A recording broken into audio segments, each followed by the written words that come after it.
창세기 말씀 함께 하시는 하나님, 함께 하시는 하나님이라는 제목을 가지고 하나님 말씀 증거하도록 하겠습니다. 우리는 계속해서 아브라함이 죽은 이후 이삭의 가문 아래에 있는 이야기들을 살피고 있어요. 지난 시간 이삭의 가정 안에서 불임의 문제가 있었으나 이삭의 기도로 말미암아서 하나님의 응답이 그 가정 안에 있었고 두 배의 응답으로 쌍둥이 형제였던 에서와 야곱이 그 가정 안에 태어나게 되었죠. 어머니 리브가의 뱃속부터 다투며 경쟁하던 그들은 이제 태어난 이후에도 대조적인 모습을 보이는데 형 에서는 익숙한 사냥꾼으로 들사람이었고 동생 야곱은 조용한 사람으로 어떤 교양 있는 그런 장막에 거하면서 아마도 목축을 하였던 그런 사람이었다. 아버지 이삭은 에서의 사냥한 고기를 좋아하였기에 에서를 사랑했고 반면에 리브가는 야곱을 사랑하였는데 아마도 리브가의 이러한 사랑은 자신의 감각을 만족해 하여서 에서를 사랑한 이삭과 다르게 22절의 그 하나님의 말씀, 큰 자가 작은 자를 섬길 것이라는 하나님의 말씀을 근거로 아마도 리브가가 사랑한 것은 아닌가. 뿐만 아니라 리브가가 그의 눈으로 보았을 때 성품적으로도 좀 다혈질적이고 어떠한 자기의 혈기를 가지고 있었던 에서보다 야곱이 좀 더 한 가문을 이끌 족장에 적합하다 그렇게 판단하였기 때문에 아마도 리브가는 그렇게 야곱을 사랑하였던 것 같아요. 아무튼 이러한 가문의 가문 안에서의 나뉨 가운데 지난 시간 야곱은 팥죽을 미끼 삼아 호시탐탐 노리던 장자의 명분을 형 에서로부터 낚아채는 것이죠. 탁월한 사냥꾼인 에서를 더 탁월한 사기꾼인 야곱이 낚아채는 분명 이 사건의 본질은 야곱의 거짓이고 야곱의 속임이지만 성경은 속이는 거짓을 행한 야곱에 대해 비난하고 주목하기보다는 오히려 속임당한 에서 장자의 명분을 가볍게 여긴 이러한 에서에 주목하고 그의 어리석음에 관심을 가지는 것을 봅니다.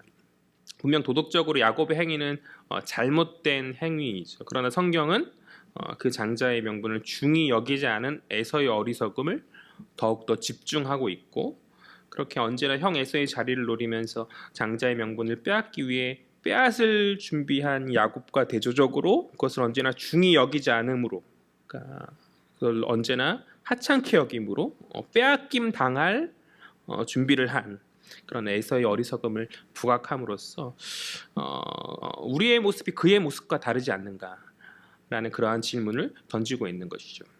우리는 믿음의 사람으로서 하나님 주신 은혜의 방편들을 잘 지키며 나아가고 있는가? 기도와 어떤 묵상과 하나님께 예배드리는 그런 어떤 우리의 신앙이나 그런 믿음의 방편들을 잘 지키며 나아가고 있는가? 우리는 우리의 신앙을 부여잡고 하나님과 언제나 가까이 하려고 하는 그런 준비들을 하고 있는가? 아니면 때때로 세상의 미혹이나 여러 상황들 가운데 에서처럼 그것을 내던질 준비를 하고 있는 것은 아닌가? 여기까지가 이제 지난 시간 살폈던 말씀의 내용인 것이죠. 이제 이어진 26장은 이삭이 가문 안에서 대조되는 차이를 보였던 두 아들에게 맞춰졌던 그 포커스가 다시 이삭에게로 맞춰지고 있는 것이죠. 그러니까 이삭의 가문 아래에서 그 포커스가 잠시 지난 시간에 두 아들에게 맞춰졌었다면 야곱의 그 속임으로 말미암아서 이제 다시 이삭에게로 맞춰지고 있는 25장과 지난 시간에 살폈던 25장과 마찬가지로 26장 역시 속임이라는 모티브가 이야기되어지고 있어요. 또 뿐만 아니라 이제 이후에 살필 27장에서도 속임이라는 모티브가 계속해서 이제 그 가정 안에 그러니까 25장, 26장, 27장 속임이 일어나고 있는 것이죠. 25장은 우리가 지난 시간에 살폈듯이 형 에서를 속인 야곱의 속임이고 오늘 우리가 살필 26장은 세상을 향한 이삭의 속임이죠. 그 가정 밖에 있는 세상을 향한 이삭의 속임이고 그런 그가 이제 27장에서 아들 야곱에게 속임을 당하게 되는데 저는 이렇게 해석해요. 25장에서 에서를 속이고 또 27장에서 아버지 이삭을 속인 야곱은 결국 나중에 형 에서를 피해서 이제 집과 고향을 떠나 도망하는 도망자의 신세가 되는 것이죠. 뿐만 아니라 외삼촌 라반의 집에서 10번이나 훔싸게 속임을 당하고 14년간 무보수리하는 신세가 되는 거죠. 또 그것뿐만 아니라 인생의 말년에 자식들에게까지 속임을 당한, 지난 시간에 제가 잠깐 언급했었잖아요. 그런 신세로 고통을 겪는다는 것이죠. 26장에서 오늘 살필 본문인데 26장에서 세상을 속인 야곱은 어떻습니까? 바로 이어진 27장에서 자식에게 속임을 당하는 것이죠. 즉 공의의 하나님께서 갚으신다. 저는 그렇게 해석하거든요. 당신 백성의 선함은 하나님 선함으로 갚으시는 것이죠. 당신 백성의 순종함 가운데 의를 행하면 하나님께서 의와 은혜를 통해서 갚으시지만 반면에 거짓은 거짓으로 갚으심으로 말미암아서 당신의 공의를 드러내신다라는 것이죠. 우리는 이러한 하나님의 성품을 잊지 말고 우리가 신앙생활 하는 가운데 거짓이 아닌 주가 기뻐하시는 의와 공의의 삶을 살아야 하는 줄 믿습니다. 또 한 가지 살펴야 할 교훈은 이 속임에 반복되는 25, 26, 27 이렇게 속임의 모티브 가운데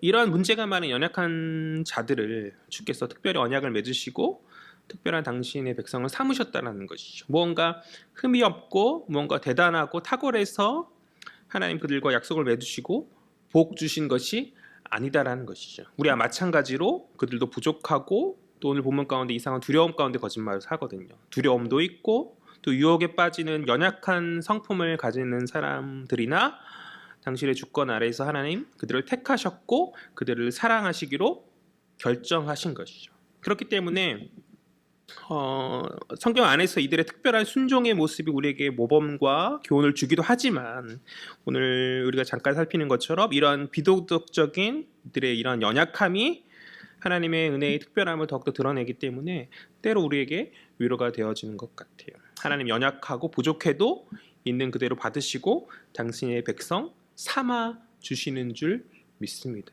그러니까 오늘도 그 하나님의 인애에 의지하여서 우리가 나아오고 있는 것 아닌가요? 우리의 부족함을 받으시는 그러한 하나님의 인애의 성품을 바라보면서 우리가 위로를 받게 되는 줄 믿습니다. 이제 본격적인 본문의 내용을 살피고자 하는데 오늘은 25장, 26장, 27장 이렇게 세 가지의 속임 가운데서 이제 25장의 첫 번째 속임은 지난 시간에 살펴보았었고 이제 두 번째 속임 26장 이삭의 속임에 관한 이야기를 살피려 하는 거죠. 우리 1절 말씀 다 같이 살피겠습니다. 시작. 아브라함 때에 첫 흉년이 들었더니 그 땅에 또 흉년이 들매 이삭이 그랄로 가서 블레셋 왕 아비멜렉에게 이르렀더니 아멘. 본문의 1절은 아브라함 때와 마찬가지로 가나안 땅에 또 흉년이 들었음을 이야기하여 주고 있어요. 과거 아브라함이 처음 가나안 땅에 왔을 때 흉년이 들어서 어쩔 수 없이 애굽으로 내려갔었던 과거의 그때와 마찬가지로 이제 이삭의 때에 가나안에 동일한 흉년이 임하게 되었고 이삭은 식량을 얻기 위해서 더 이상 약속의 땅에 거할 수 없는 상황에 닥쳐지게 된 거죠. 왜 하나님 그 하나님의 그 약속의 땅에 거함에도 당신의 백성이 하나님의 그 약속의 땅에 거함에도 불구하고 고난과 어려움을 임하게 하는가? 왜 하나님 약속의 백성이 그런 고난과 어려움을 당하게 하여 두시는가? 우리는 질문하지 않을 수 없는 거죠. 이러한 질문은 오늘 본문 속 이삭의 그 어려운 상황에만 국한된 것이 아닌 주를 믿는 신자로서 현실에 두 발을 디디고 살아가는 우리 역시 질문하지 않을 수 없는 그런 질문인 것이죠. 왜 우리는 주를 믿는 믿음의 길을 걸어가고 있음에도 우리 인생의 고난과 어려움이 찾아오는가? 왜 예수 믿으면 다 잘되고 복됨 가운데 있어야 하는데 왜 우리 인생에 어려움이 찾아오는가? 그러나 우리가 앞서서 오늘 아브라함이 그 어려움의 동일한 반복이라고 했잖아요. 우리가 앞서서 아브라함의 인생을 살필 때 기근으로 말미암은 아브라함의 떠남 가운데 그 하나님의 함께하심과 역사하심이 있음을 우리가 살펴보았었죠. 그것은 분명 고통과 고난의 상황이었으나 도리어 그것이 전화위복이 되어서 복이 되어지죠. 아브라함은 애굽에 내려갔던 아브라함은 거부가 되어서 애굽 땅을 나와 가나안 땅에 돌아오게 되죠. 우리 인생도 그와 같지 않겠습니까? 모든 것을 합력하여 선을 이루시는 주님께서 우리 인생의 위기와 고난의 상황들을 사용하셔서 그것들을 통해서 우리 인생을 복되게 하여 주실 줄 믿습니다. 그러니까 또한 신자의 인생 가운데서 고난과 어려움은 그의 믿음을 드러내면서 신앙의 성장을 가져오는 하나님의 시험일 수 있는 거죠. 그 시험을 잘 견디며 나아갈 때 우리는 하나님의 자녀의 합당한 모습으로 변화되어지고 그렇게 연단되어져서 그러한 우리를 하나님 기쁘게 여기시고 더 큰 은혜로 채워주신다는 것이죠. 오늘 본문 가운데 아브라함과 마찬가지로 동일한 고난이 이삭에게 기근이라는 동일한 어려움이 찾아오게 되었을 때 우리는 앞서 아브라함이 겪었던 그 경험들을 이미 다 잘 알고 있기 때문에 이 고난이 하나님께서 그에게 예비하신 연단의 과정이요, 그러한 과정들을 통하여서 그에게 또 다른 복을 주시고자 하는 하나님의 계획임을 쉽게 눈치챌 수 있죠. 우리는 알 수 있는 것이죠. 실상 어느 정도 예견되어진 결과 앞에서 우리의 관심은 그렇다면 이삭이 이러한 연단의 과정을 어떠한 모습으로 감당하며 나아가고 있는가?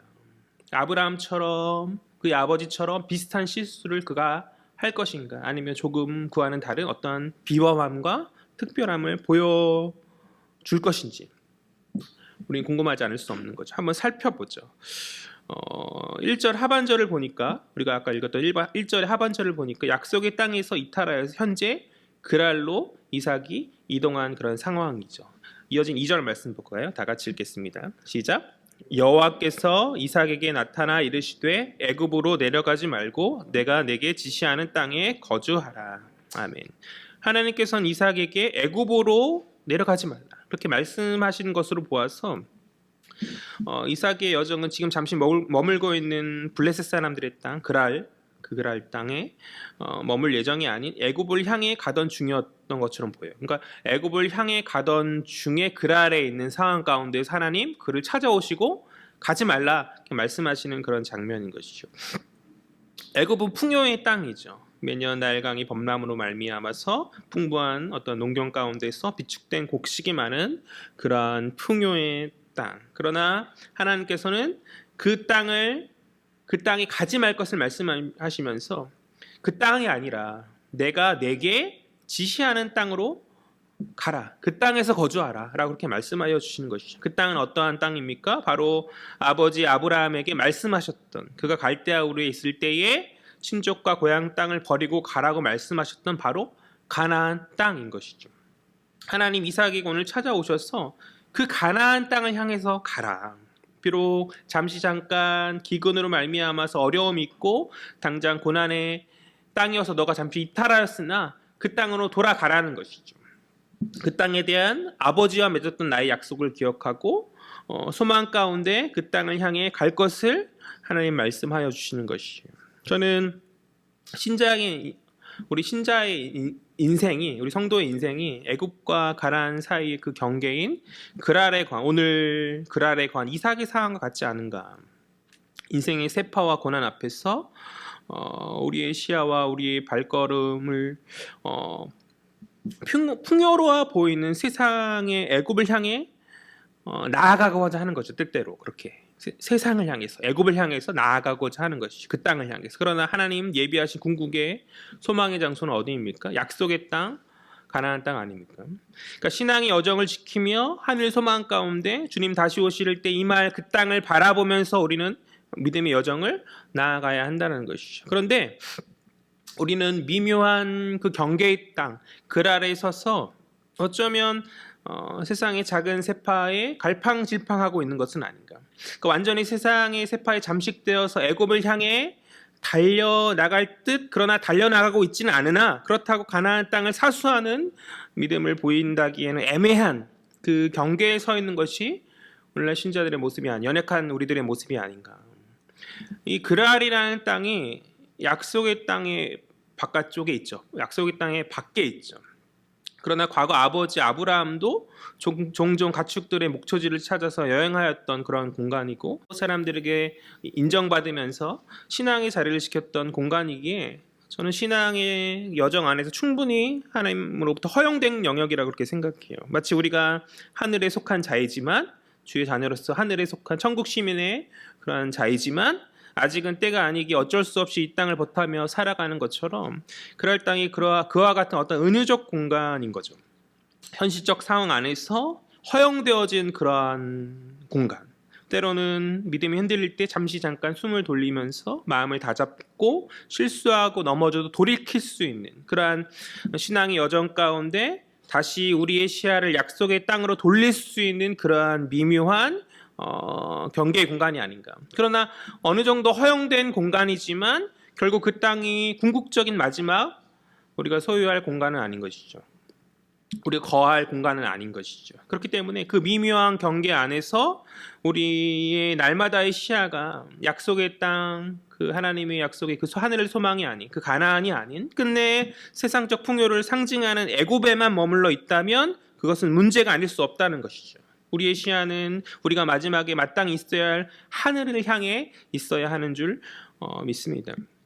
우리에게 잠깐 허용되어진 이 땅은 갈팡질팡하면서 결국 넘어지라고 예비되어진 땅이 아닌 것이죠. 연단의 과정 안에서 조금씩 성장하고 성숙하라고 예비되어진 그런 땅인 거죠. 뿐만 아니라 그 땅의 경계에서 이 경계의 땅에서 세상에 빛이 되고 세상을 변화시키는 영향력을 드러내야 하는 줄 믿습니다. 과거 아버지 아브라함이 그랬던 것처럼 그곳에서 사람들에게 인정받고 동맹을 맺고 그렇게 선한 영향을 우리가 드러내야 하는 땅인 것이죠. 그러니까 거룩함이 없이 구별됨이 없이 세상과 적당히 타협하고 음주 가문을 즐기면서 그렇게 이 땅에서 세상적 삶을 살라고 하나님 우리를 이 땅에 세우신 것이 아닌 줄 믿습니다.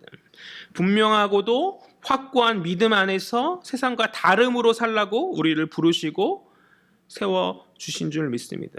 그러한 구별되어짐이 이 미묘한 경계, 이 현실이라는 우리가 두 다리를 대고 있는 현실이라는 이 미묘한 경계 안에서 우리는 그렇게 드러내고 하나님의 영광을 나타내고 있는가. 우리 3절 4절 말씀 볼까요? 3절 4절 말씀 다 같이 보겠습니다. 시작.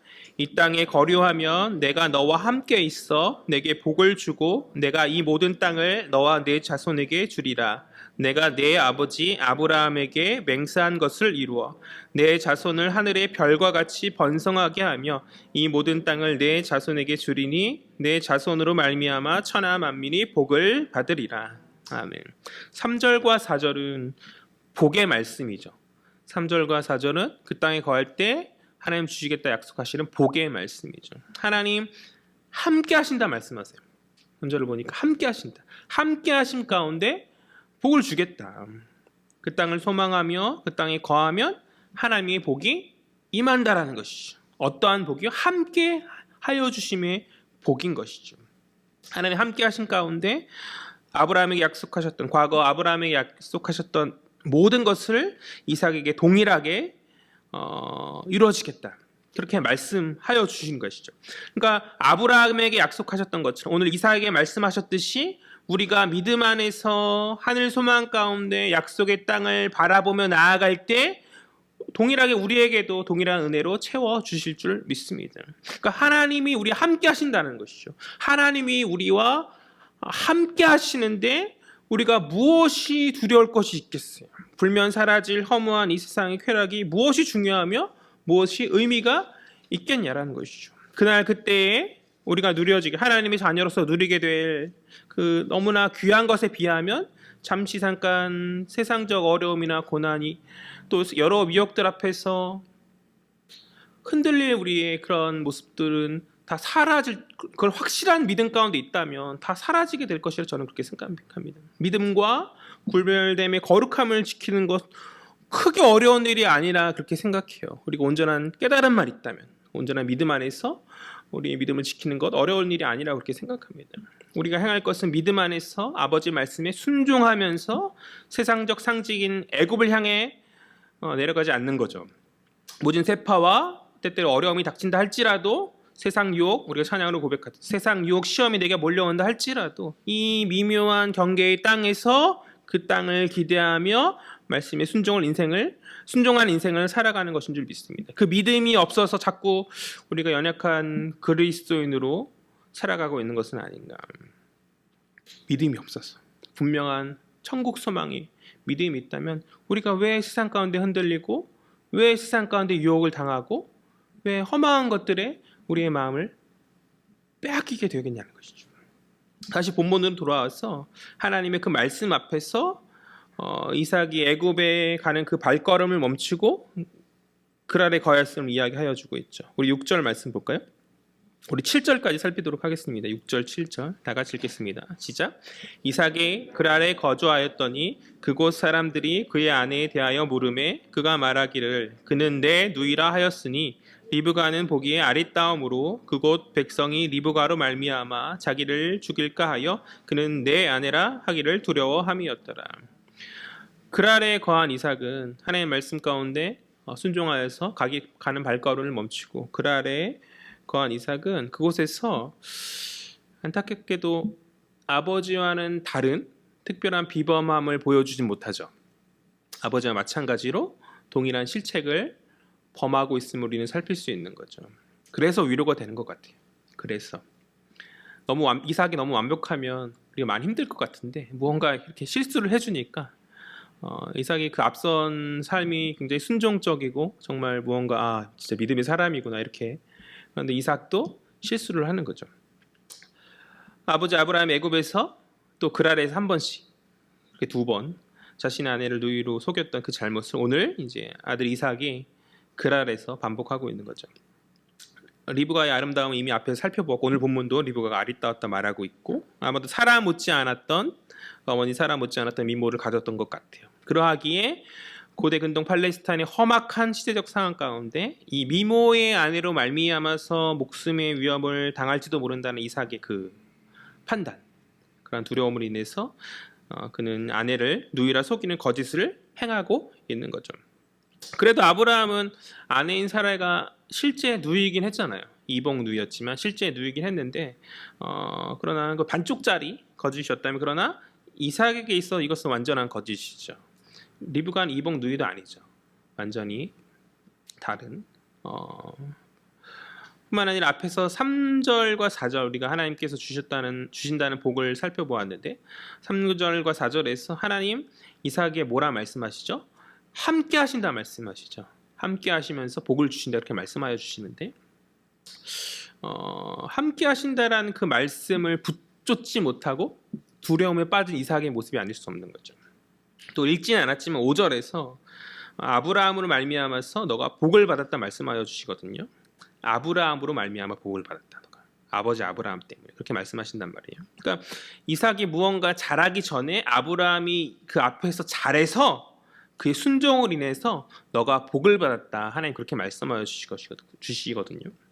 그러니까 보통 우리가 하나님 앞에서 무언가 칭찬받을 어떤 것을 잘한 행위가 없어서 복받을 자신이 없을 수 있잖아요. 우리가 예배 나오지만 하나님 앞에서 무언가 구하기에 생각해 보니까 한 주간 하나님 앞에서 뭔가 찝찝하게 살았던 혹은 연약하고 부족하게 살았던 믿음 없이 살았던 그런 것 때문에 구하지 못하는 때가 있는 거죠. 무언가 내 삶을 돌이켜보니까 하나님 복을 받을 만한 선함이 없어 부끄러움 가운데 하나님 차마 하나님께 구하지 못하는 그래서 하나님의 복을 받을 확신이 없는 그러한 경우가 있단 말이죠. 하나님 복 주시려면 내가 잘한 게 있어야 하는데 그런 게 없으니 이제 그런 불안한 마음이 이제 생길 수 있는 거죠. 그러나 우리가 부족하고 연약하지만 그럼에도 하나님께 당당히 오늘 이 자리에 나와서 복을 구할 수 있는 이유는 무엇입니까? 나는 부족하고 연약해서 잘 못하지만 주의 공로가 예수 그리스도의 공로가 나의 죄를 덮는 예수의 공로가 있기 때문에 그 공로 안에서 자녀됨의 특권 가운데 우리가 당당하게 하나님께 복 구하는 것 아닙니까? 그것이 우리가 고백하는 교회가 고백하고 우리 성도 한 사람의 믿음의 사람들이 고백하는 믿음의 고백인 것이잖아요. 오늘 이삭이 불안할 수 있죠. 험악한 이방 땅에서 그 상황 가운데 충분히 불안할 수 있죠. 그러나 그가 불안해서 안 되는 이유는 첫 번째 하나님이 함께 하신다 말씀하셨기 때문에 그 말씀에 근거하여서 그는 불안해서는 안 되는 것이죠. 또 자신의 그 부족한 모습을 바라보면서 우리가 생각하기 이삭은 거의 순종의 사람이고 완벽한 사람인 것 같지만 그 이삭 스스로 보았을 때 많은 부족함이 있었을 것 아니에요. 그러니까 자기가 스스로의 모습을 바라보며 불안할 수도 있지만 아버지처럼 깊은 신앙의 모범이 되는 모습이 자기 스스로 아버지가 워낙 탁월한 사람이었으니까 그렇게 여기 생각할 수 있고 나는 아버지만큼 못하는데 복받을 자격이 없는 거 아닐까라고 생각할 수 있는 것이잖아요. 그러나 하나님 분명히 말씀하셨잖아요. 너가 받는 복은 너의 그 잘남 때문이 아니라 아버지 아브라함의 순종으로 말미암은 것이다. 그렇기 때문에 이삭 스스로 자신이 잘난 게 없어서 복 받음에 불안할 수 있으나 하나님 자신 때문이 아닌 아버지 때문이라 하였으니까 그 말씀에 근거하여서도 그는 불안해하니 확신 가운데 있었어야 한다는 것이죠. 그러나 이삭은 이 미묘한 이 경계의 땅 그랄에서 확신을 갖지 못한 거죠. 하나님의 말씀을 붙잡는 그러한 믿음을 그가 보이지 못한 거죠. 그는 오늘 두려움에 잠식되었고 그 모든 상황을 아버지 아브라함이 과거 그랬던 것처럼 인간적 지혜를 동원하여서 해결하고자 하는, 그는 자신의 아내를 누이라 속임으로 상황을 모면하고자 하는 거죠. 그러나 그 얄팍한 거짓은 얼마 되지 못해서 발각되게 되어지죠. 우리 8절 말씀 볼까요? 8절 말씀 읽겠습니다. 시작. 이삭이 거기에 오래 거주하였더니 이삭이 그 아내 리브가를 껴안은 것을 블레셋 왕 아비멜렉이 창으로 내려다 본지라. 아멘. 우연히 아버지 아브라함 때와는 다르게 그때는 하나님께서 어떤 애굽과 아비멜렉 그 땅을 이제 그랄 땅을 치심으로 말미암아서 그 잘못이 드러나지게 됐는데 이번에는 우연히 리브가를 빼앗아 가지 않았은 상황이기 때문에 빼앗아 가기 전에 이것이 발각되는 거죠. 우연히 블레셋 왕 아비멜렉이 창을 통해서 내려다보고 있는데 이삭이 리브가를 껴안고 있는 것을 보게 되었다고 성경은 이야기하여 주고 있죠. 그 행동이 분명 남매 사이에 하는 행동은 아니었던 것 같아요. 이게 심상치 않은 것이구나. 아비멜렉이 판단한 거죠. 여기 나오는 아비멜렉은 아브람 시대의 그 아비멜렉과는 다른 인물이에요.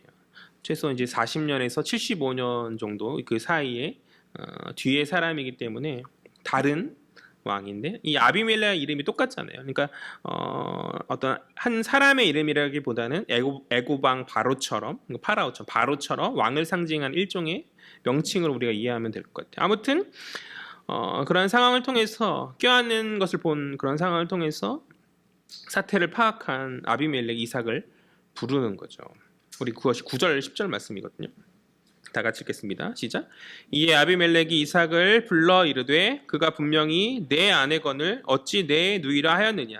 이삭이 그에게 대답하되 내 생각에 그로 말미암아 내가 죽게 될까 두려워하였음이로라. 아비멜렉이 이르되 내가 어찌 우리에게 이렇게 행하였느냐. 백성 중 하나가 내 아내와 동침할 뻔하였도다. 내가 죄를 우리에게 입혔으리라. 아멘.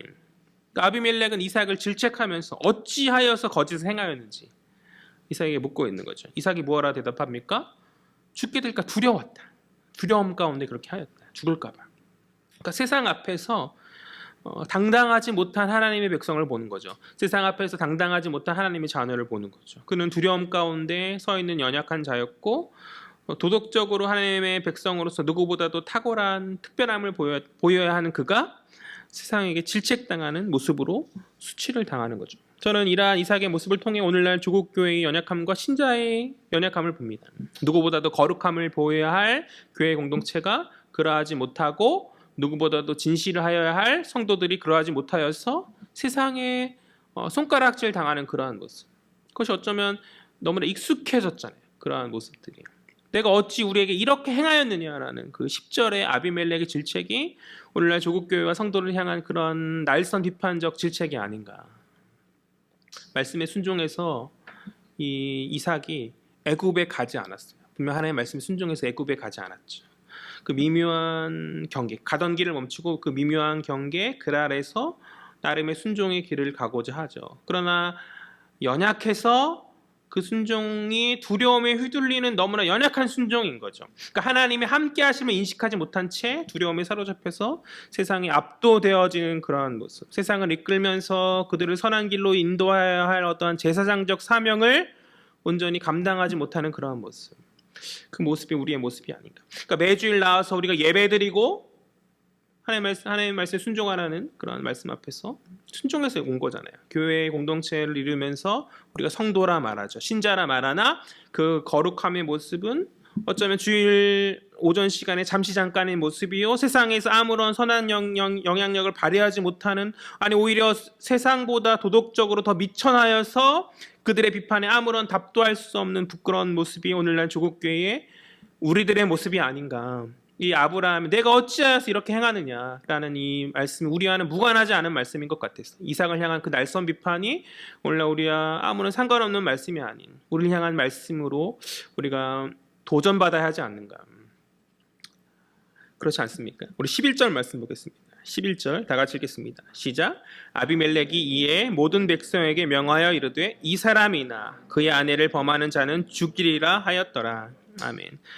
이삭을 향한 아비멜렉의 판결이 무엇이죠? 누구도 이삭과 그의 아내를 건드리지 못할 것이다. 만약 건드리면 죽을 것이다. 그러니까 이삭의 처음 두려움과는 달리 아비멜렉은 그들을 행할 의도를 보이지 않, 그들을 행할 의도를 갖고 있지 않았죠. 그는 정당한 도덕과 법의 테두리 안에서 이삭과 그의 아내를 보호할 것이고, 그러니까 애초에 이삭의 그 두려움의 정체는 아무것도 아닌 것이었어요. 그러니까 우리가 신앙생활하는 가운데, 성도로서 신앙생활하는 가운데 세상의 눈을 너무나 의식하는 것 같아요. 두려움 가운데 우리가 세상의 눈치를 살피고 주저하는 모습을 보일 때가 많지 않은가. 스스로 연약함을 너무나 잘 알아서인지 내가 예수 믿는 자임을 잘 드러내지 않고, 그래서 우연히 종교나 어떤 교회 얘기가 나왔을 때 사람들이 놀라면서 너 교회 다녔어? 라고 그렇게 이야기하는 것이죠. 전혀 몰랐다는, 굉장히 의외라는 듯한 반응을 당할 때가 있는 것 많이 있지 않습니까? 자연스럽게 말하지 않아도 믿는 자들의 어떤 말과 행실 가운데서 그것이 저 사람 분명 예수 믿는 사람일 거야 라고 그렇게 드러나져야 하는데, 무언가 다름을 통해서 드러나 보여야 하는데, 세상 눈을 너무나 의식한 나머지 세상에 우리가 너무 튀면 안 돼, 그들을 배려해야 돼라는 그런 어떤 이상한 사명이 있어서인지 믿음의 자녀임을 숨기면서 세상에서 그렇게 어느 구석에서 아무런 영향력을 발휘하지 못한 채 있는 것이 우리의 연약함이 아닌가.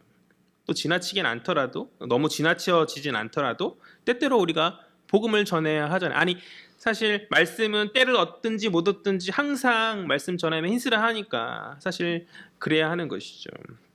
그러나 상대방이 부담 느끼지 않는 선에서 그 방법에 있어서는 지혜롭게 항상 말씀을 전할 마음의 중심을 갖고 있어야 되지만 우리가 지혜롭게 그것을 해야 할 터인데, 그런데 너무 배려가 지나쳐서 어떤 세상이 종교적 얘기를 듣는 것을 싫어하잖아요. 그런 세상적 분위기 안에서 우리가 복음을 전하는 것을 주저한 나머지 입으로 한 번도 말하지 못하고 있는, 오늘 벌써 한 해가 벌써 2월 달이 거의 지나가고 있죠. 1월, 2월 지나가는 가운데 우리가 예수 그리스도를 향한 복음 전도를 얼마나 많이 했습니까? 손에 꼽지도 못하지 않나요? 코로나라 핑계로 하여서 우리가 이제 각자 사람들과 많이 단절되고 떨어져 있지만, 그것도 또 하나의 이유일 수 있겠지만, 사실 그렇지 않았다 할지라도 우리가 세상의 어떤 구석에 숨어서 내가 믿는 자임을 드러내는 것도 꺼려하고 복음을 전하는 것도 어느덧 자연스럽게 꺼려하는 것이 오늘 이 시대의 연약한 그리스도인들의 모습이 아닌가, 저는 그렇게 생각하거든요. 예전 어른들은 당당하게 복음을 전하고 또 자연스럽게 그렇게 하였는데, 때를 얻든지 못 얻든지 그렇게 하였는데, 우리는 그러한 복음 전함이 우리 사명임을 깨닫지 못한 채 우리는 그렇게 입을 다물면서 내가 받은 사랑이 내 안에 머물러 있는 것을, 물론 지혜롭게 잘해야 되죠. 아무 공공장에서 막 큰 소리를 하고 막 이러면 안 되겠지만, 그 주변의 사람들에게 선한 모습 가운데 보여주고 그들을 전하여주고 해야 될 터인데 그렇지 못하고 있는 것은 아닌가. 예전 주일학교 사역을 할 때 유초등부 사역을 좀 오래 했거든요. 성경학교 가정통신문을 이제 부모님들에게 보낸 적이 있어요. 그런데 이제 가정통신문을 막 이렇게 작성하고 나서 보니까 순간 그런 생각이 드는 거예요. 너무 교회적인 거예요. 그 가정통신문의 내용이 너무 교회적이어가지고, 왜냐하면 이제 걱정이 들었는데, 왜냐하면 그 교회 안에서 전도가 좀 많이 됐었어가지고 믿지 않는 부모의 자녀가 굉장히 많았었거든요. 그래서 너무 교회적으로 내용을 내가 적은 게 아닌가라는 그런 걱정을 좀 했었어요. 성경을 가르친다는 그 얘기 말고 어떤 도덕적 함양, 이 자녀들을 보내주시면 어떤 도덕적 함양과 사회적 어떤 그런 사회성을 기르는 뭐 이런 식으로 쓸 수 있잖아요. 그런 거를 좀 써야 되지 않을까라는. 근데 써놓고 보니까 말씀에 집중하여 말씀을 가르치고 뭐 예수 믿게 하는 자녀로 뭐 이렇게 이런 걸 썼더라고요. 그래서 물론 이제 성경학교가 말씀 가르치는 거고 예수 복음 전파하는 거니까 그렇긴 한데 너무 교회 언어로만 써서 부모님들이 안 보내주려 하지 않을까 이런 약간 반감이 있어서 그런 걱정이었었죠. 그래서 이제 부장선생님하고 잠시 그런 얘기를 했었는데 근데 의외로 부장선생님이 괜찮다고 그러시더라고요. 괜찮다. 원래 교회는 그렇게 해야 된다고. 전 되게 그 말씀에 굉장히 인상이 깊었어요. 그러니까 교회는 지혜롭게 해야 되겠지만 다른 이야기 많이 할 필요 없이 교회가 하는 거 하면 되는 거죠. 성도는 성도가 원래 해야 될 그거 하면 되는 거죠. 뭐 주눅스럽게 뭐 있겠냐는 것이죠. 고등부에 수련회 갈 때 당시에 인문계의 어떤 선배들이 이제 방학 중에 이제 보충 때문에 수련회 가기 어렵다는 이야기를 참 많이 했었거든요. 요즘에도 그런지 모르겠지만 저 고등학교 시절에는 보충 수업을 빠지면 굉장히 막 단체 기합받고 막 맞고 막 이랬었고 그런 시기였었는데 요즘에 이제 체벌은 사라졌으니까 학교 선생님이 절대 안 보내준다는 거죠. 그러니까 그 두려움에 우리 선생님은 우리 선생님 학주예요. 심지어 막 이런 얘기하면 절대 안 보내준다. 그런데 결국에 다 갔어요. 그러니까 수련회 가기 직전까지 그게 수련회 가게 해주세요라는 게 기도 제목이었거든요. 근데 결국 나중에 보니까 개인적으로 설득하던 부모로 통해서 하든 막상 부딪혀 보니까 별거 아니었다라는 것이죠. 그러니까 믿는 자로서 세상을 너무 두려워할 필요는 없는 것 같아요. 우리의 두려움의 정체가 지나고 보면 정말 아무것도 아닌 것으로 판명될 때가 많이 있잖아요. 그렇지 않습니까? 겪어보니까 그건 별거 아니었던 때가 너무나 많이 있죠. 그러니까 우리가 세상의 눈을 너무 의식할 필요가 없고 세상을 너무나 두려워할 필요가 없는 거죠. 우리가 성도로서 하나님의 자녀로서 해야 할 마땅한 일을 묵묵히 믿음 안에서 감당하면 되는 줄 믿습니다. 왜요? 하나님 우리와 함께 하시니까. 하나님 우리 함께 하시고 우리 인생 가운데 주를 순종하며 나아갈 때 복 주실 것이기 때문에 아브라함이 순종을 통해서 복 주셨던 것처럼 이삭의 순종을 통해서 복 주셨던 것처럼 우리가 하나님 함께 하시는 믿고 순종함 가운데 나아갈 때 우리에게 복 주실 것이기 때문에 그러한 믿음으로 우리는 복된 삶을 걸어가는 자들인 것이죠. 그것이 바로 성도인 줄 믿습니다. 우리 말씀을 정리하죠. 첫 번째 25, 26, 27장이 그 속임의 맥락 안에서 공의의 하나님 행한 대로 갚으신다. 우리가 그러한 하나님의 성품을 바라보면서 거짓이 아닌 의와 공의를 행하는 저와 여러분 되었으면 좋겠어요. 또한 그러한 족장들의 연약함이 위로가 되어지는 건 그런 연약한 자를 있는 그대로 받으신 하나님의 은혜를 우리가 발견하기 때문인 거죠.